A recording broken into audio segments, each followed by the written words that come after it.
You know, in this country, obesity is common, it is serious, and it is costly. And as often as we use the term obesity, it's important to note that being obese is not necessarily the same as being overweight. According to the National Institutes of Health, the difference is simple. Obesity is when a person has too much body fat, whereas being overweight is when a person weighs too much. And there are so many different terms professionals use to categorize those who have weight issues, anything from underweight to morbidly obese. So, what makes a person qualify for each? Well, if we're going to get technical, these variations of below normal to above average really depend on your BMI, or your body mass index, which is calculated using your height and weight. Now, according to the CDC, anyone with a BMI below 18.5 is considered underweight.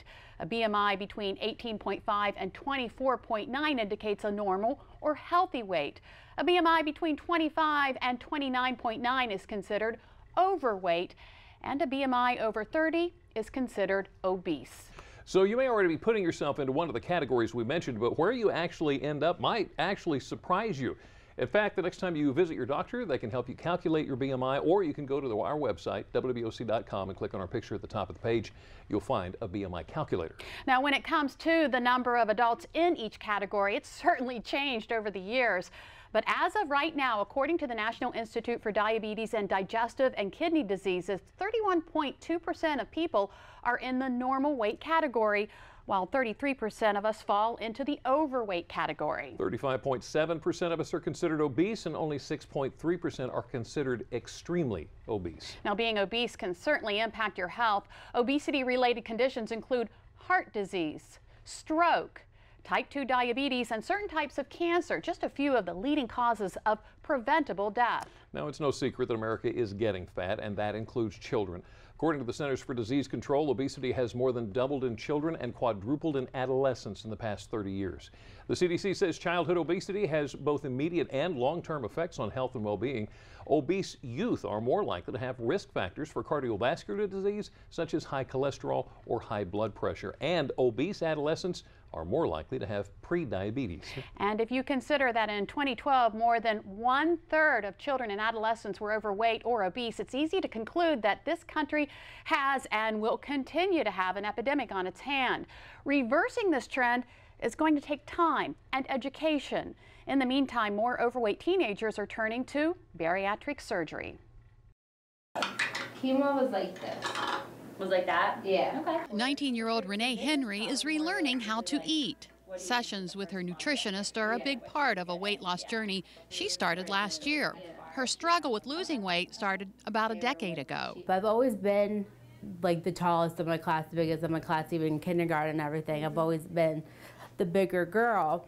But I think it just really hit 3rd grade, and I just blew up. Renee continued to pack on the pounds into her teen years. I didn't think anything of it. I just like to eat. But as her classmates were starting to date, Renee was staying home. Eating was my boyfriend. Food became my comfort. The extra weight eventually caused other health problems that usually don't show up until well into adulthood. With the weight issues, I also had sleep apnea. I was very close to being diabetic.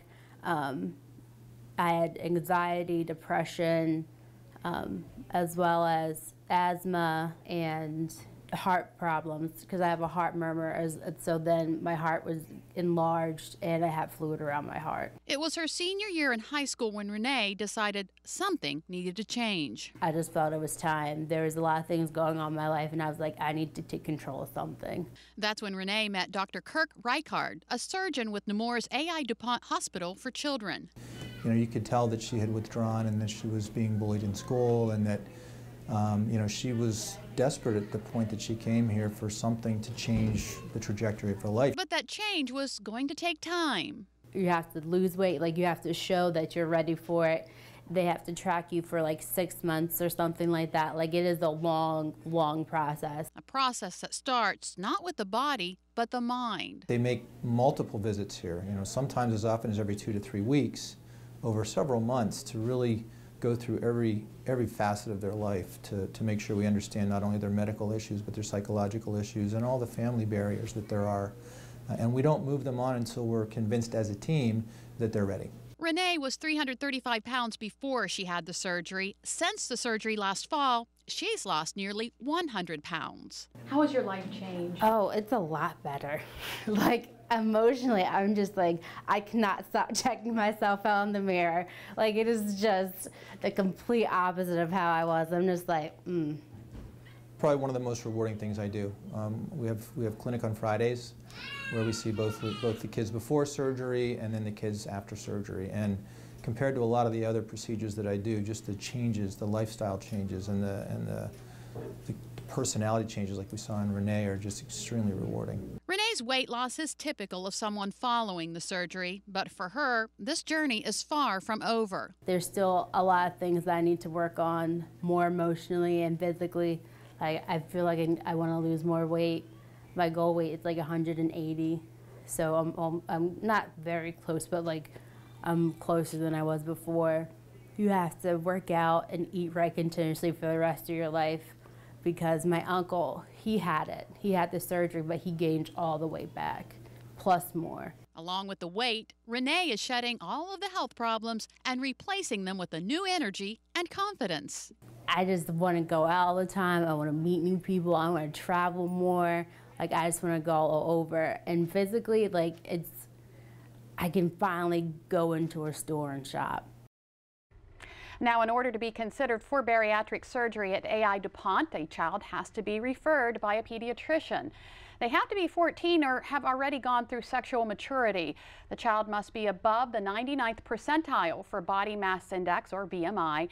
Doctors also look at family functioning and individual psychological issues. And the hospital holds a weight loss information night every second Monday of the month. If you would like to learn more about the weight loss program at Nemours AI DuPont Hospital for Children, go to our website, WBOC.com, click on our picture at the top of the page.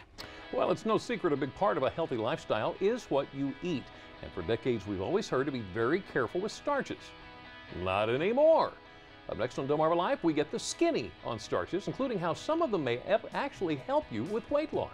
We also hear that fast food is a no-no if you're trying to fight the fat. We're debunking that thought too. Find out how to make smart decisions at the drive-thru. Delmarva Life, we'll be right back.